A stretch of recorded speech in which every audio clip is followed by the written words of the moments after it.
नमस्कार. आशा लाईफस्टाईलमध्ये तुमचं अगदी मनापासून सगळ्यांचं स्वागत आहे. तर आज आपण बनवणार आहोत गूळ घालून गव्हाच्या पिठाचा छान असा जाळीदार केक. तर केक बनवायला खूप सोपा आहे, झटपट तयार होतो. घरामध्ये असलेल्या साहित्यामध्ये आपण हा मस्त जाळीदार स्पंजी असा हा केक बनवणार आहोत. चला तर व्हिडिओला सुरुवात करूया. व्हिडिओ पूर्ण बघा आणि खूप छान असा गूळ घालून गव्हाच्या पिठाचा केक तयार झालेला आहे. खायला देखील खूप छान लागला. तर आज रविवारचा दिवस आहे, तर मुलांना अशा पद्धतीने इथे मी गव्हाच्या पिठाचा छान असा गूळ घालून केक बनवून दिला. तर बघा आता केक बनवण्यासाठी आपण इथे एक भांडं घेतलंय आणि याच्यामध्ये अर्धी वाटी बारीक करून घेतलेला गूळ घालून घेतला. आता त्याच वाटीने आपण इथे अर्धी वाटी दूध घालून घेतलेला आहे आणि गूळ छान असा आपल्याला विरघळून घ्यायचा आहे. आता हे एकत्र करून घेतल्यानंतर साईडला ठेवूया. तोपर्यंत आपण एक बाउलमध्ये पीठ मिक्स करून घेऊया. तर पाव वाटी आपण इथे बारीक रवा घेतलेला आहे आणि त्याच वाटीने आपण इथे एक वाटी हलकीशी पोकळ भरून घेतलेलं गव्हाचं पीठ घेतलेलं आहे. गव्हाचं पीठ चाळून घ्यायचे.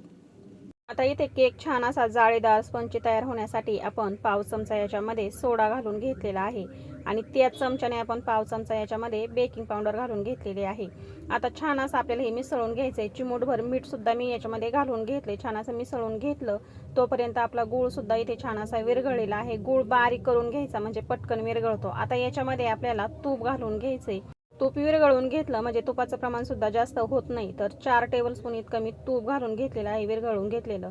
आता हे छान असं मिसळून घेऊया. तर बघा मस्त जाळीदार स्पंजी असा हा इथे गूळ घालून गव्हाच्या पिठाचा छान असा केक तयार होतो. तुम्ही या पद्धतीने केक नक्की बनवून बघा. आता याच्यामध्ये मी वेलची पूड घालून घेणार आहे. तर थोडीशी साखर घालून वेलची पूड तयार करून घेतलेली आहे. छान स्वादानुसार आपण याच्यामध्ये वेलची पूड घालून घेतली. छान स्वाद येतो केकमध्ये. तर बघा आता हे आपण छान असं पुन्हा एकदा मिसळून घेतलेलं आहे. आता याच्यामध्ये अजिबात गुळाचे खडे शिल्लक राहिलेले नाहीत. आता आपल्याला हे थोडं थोडं मिश्रण या पिठामध्ये घालून घ्यायचे. तर केक बनवायला सुद्धा जास्त वेळ लागत नाही आणि घरामध्ये जे साहित्य आहे त्याच्यापासूनच आपण हा छान असा गूळ घालून केक तयार केलेला आहे. तर ज्यांना साखरेचा खायचा नाही किंवा ज्यांना शुगर आहे त्यांच्यासाठी हा एकदम मस्त असा उत्तम पर्याय आहे गुळाचा केक. तर खूप छान लागतो. नक्की बनवून बघा. मुलांना सुद्धा खूप आवडला. खूप छान असा जाळीदार आपला हा केक तयार झाला होता. तर बघा संपूर्ण मिश्रण इथे मी घालून घेतलेलं आहे. छान असा आता चमच्याने आपण हे एकत्र करून घेऊया आणि याच्या अजिबात आपल्याला गुठळ्या तयार होऊन द्यायच्या नाही. एकसारखं हे आपल्याला मिसळून घ्यायचे. तर बघा हे छान असं मी चमच्याने एकसारखं मिसळून घेतलेलं आहे. याच्यामध्ये अजिबात कुठेही गुठळ्या राहिलेल्या नाहीत. आता याच्यामध्ये अजून 2-3 चमचे मी दूध घालून घेणार आहे. हे मिश्रण आपल्याला हलकंसं सैलसर करून घ्यायचं आहे. अजून खूप घट्ट आहे तर आपण याच्यामध्ये थोडं थोडं जसं लागेल तसं दूध घालून घेऊया आणि किती दूध घालून घेतलं ते सुद्धा मी सांगते. तर सुरुवातीला आपण गूळ विरघळून घेतला त्यावेळेस अर्धी वाटी आपण दूध घातलं होतं. पुन्हा 2 चमचे दूध घालून घेतलं. अजून हे थोडंसं घट्टसर वाटतंय तर अजून याच्यामध्ये मी 2-3 चमचे दूध घालून घेणार आहे. म्हणजे आपण पाऊण वाटी याच्यामध्ये दुधाचा वापर केलेला आहे. तर बघा हे छान असं मी पुन्हा एकदा मिसळून घेतलं आणि व्यवस्थित असं हे आपलं मिश्रण तयार झालेलं आहे. अशा पद्धतीचं मिश्रण आपल्याला तयार करून घ्यायचं म्हणजे केक छान असा जाळीदार तयार होतो. तर बघा खूप घट्टही नाही आणि खूप जास्त पातळही नाही. आता छान असं हे आपण तळापासून मिसळून घेतलं. याच्यामध्ये अजिबात कुठेही गुठळ्या राहिलेल्या नाहीत. आता आपल्याला इथे कुकरच्या डब्यामध्ये हा केक बनवून घ्यायचा आहे. तर याच्यामध्ये मी सुरुवातीला थोडंसं तूप लावून घेणार आहे म्हणजे केक अजिबात आपला इथे डब्याला चिकटणार नाही. तुमच्याकडे जर केकचं भांडं असेल तर त्याच्यामध्ये सुद्धा तुम्ही बनवू शकता आणि कढईमध्ये बनवणार आहोत आपण. मस्त असा कढईमध्ये हा केक झटपट तयार होतो. जास्त वेळही लागत नाही. तर आता डब्याला अशा पद्धतीने आपण तूप चोळून घेतलं की याच्यावरती आपण गव्हाचं पीठ अशा पद्धतीने थोडंसं भुरभुरायचं म्हणजे केक अजिबात चिकटत नाही. जास्तीचं पीठ आहे ते आपल्याला काढून टाकायचे. तर बघा डब्याला आपण छान असं गव्हाचं पीठ वरतून टाकून घेतलं आणि जे जास्तीचं आहे ते आपण काढून टाकूया. तर डबा इथे आपला रेडी झालेला आहे. आता बघा मिश्रण आपल्याला याच्यामध्ये घालून घ्यायचे. तर त्याच्या अगोदर आपण याच्यामध्ये थोडेसे काजू आणि बदामचे मी अशा पद्धतीने बारीक असे तुकडे करून घेतलेत. केक खाताना खूप छान लागतो. तर तुमच्या आवडीप्रमाणे तुम्ही कमी जास्त करू शकता. तुम्हाला जर आवडत असेल तर याच्यामध्ये बदाम पिस्ता हे सगळे जिन्नस तुम्ही घालू शकता. आता तुम्हाला किती घालायचं त्यानुसार तुम्ही कमी जास्त सुद्धा करू शकता. आता आपण हे मिश्रण तयार झालेलं ह्या डब्यामध्ये घालून घेऊया आणि बघा किती छान असं हे मिश्रण आपलं तयार झालंय. खूप जास्त घट्टही नाही आणि खूप जास्त पातळही नाही. अशा पद्धतीचं मिश्रण तयार करून घ्यायचं. खूप मस्त असं जाळीदार केक तयार होतो. तर बघा संपूर्ण मिश्रण आपण इथे डब्यामध्ये घालून घेतलं. अर्धा डबा आपला इथे या मिश्रणाचा झालेला आहे. तर तुमच्याकडे जर केकचं भांडं असेल तर तुम्ही ते सुद्धा वापरू शकता. तर बघा आता छान असं आपण हे डब्याला आहे ना खालीवर करून घेऊया. एकसारखं हे मिश्रण आपण डब्यामध्ये हलवून घेतलेलं आहे. आता याला आपण थोडीशी वरतून सजावट देखील करून घेऊया म्हणजे छान दिसेल केक.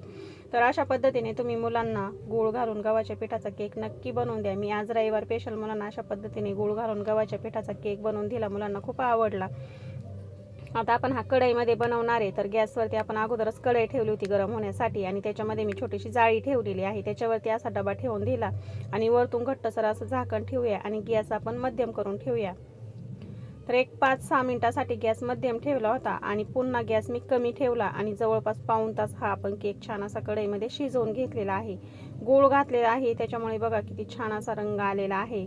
गुळाचा केक आहे तर खूप सुंदर असा हा कलर आलेला आहे. आता आपण हे केक काढून घेऊया आणि साईडने तुम्ही बघू शकता डब्याला अजिबात चिकटलेला नाही, कडा अशा सुटलेल्या आहेत, कडा अशा मोकळ्या झालेल्या आहेत. आता आपण एक ताट घेऊया आणि ताटामध्ये हा केक काढून घेऊया.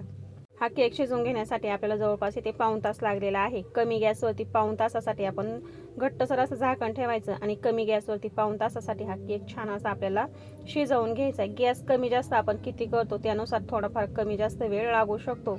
आणि मस्त असा केक तयार झालेला आहे, खूप जाळीदार झालेला आहे आणि मस्त असा फुलून देखील आलेला आहे, छान जाळी पडलेली आहे आणि कलर देखील खूप छान आलेला आहे. तुम्ही साईडनं देखील बघू शकता, मस्त असं जाळी झालेली आहे बघा आणि खूप छान असा केक आपला हा फुलून आलेला आहे. आपण 1 वाटी गव्हाचं पीठ घातलं आणि त्याच्यामध्ये पाव वाटी आपण रवा घातला होता, त्याच्यामुळे खूप छान असा हा जाळीदार देखील केक झाला आहे. अजिबात टाळायला चिकटणार नाही, खायला देखील खूप छान लागतो.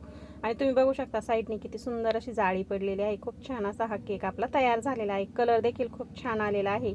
आपण आता हा कट करूया. मस्त जाळीदार, मस्त स्पंची असा हा आपला गूळ घालून केक तयार झालेला आहे. गव्हाच्या पिठापासून केक बनवलाय पण मस्त रवाळा असा झालेला आहे आणि मस्त जाळी पडलेली आहे. अजिबात टाळायला चिकटणार नाही आणि अजिबात चिकट असा हा खाताना सुद्धा लागणार नाही, कारण आपण याच्यामध्ये रवा घालून घेतलाय, त्याच्यामुळे खूप छान असा सुंदर जाळीदार केक तयार झालाय.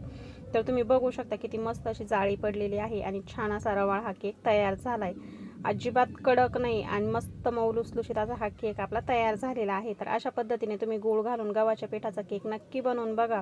एकदम सोप्या पद्धतीने झटपट असा घरात असलेल्या साहित्यामध्ये गूळ घालून गव्हाच्या पिठाचा केक आपला इथे तयार झालेला आहे.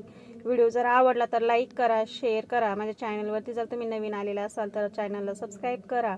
कमेंट शेजारी हाईपाचं नाव आहे ते सुद्धा क्लिक करा, म्हणजे व्हिडिओ जास्तीत जास्त लोकांपर्यंत पोहोचण्यासाठी मदत होते.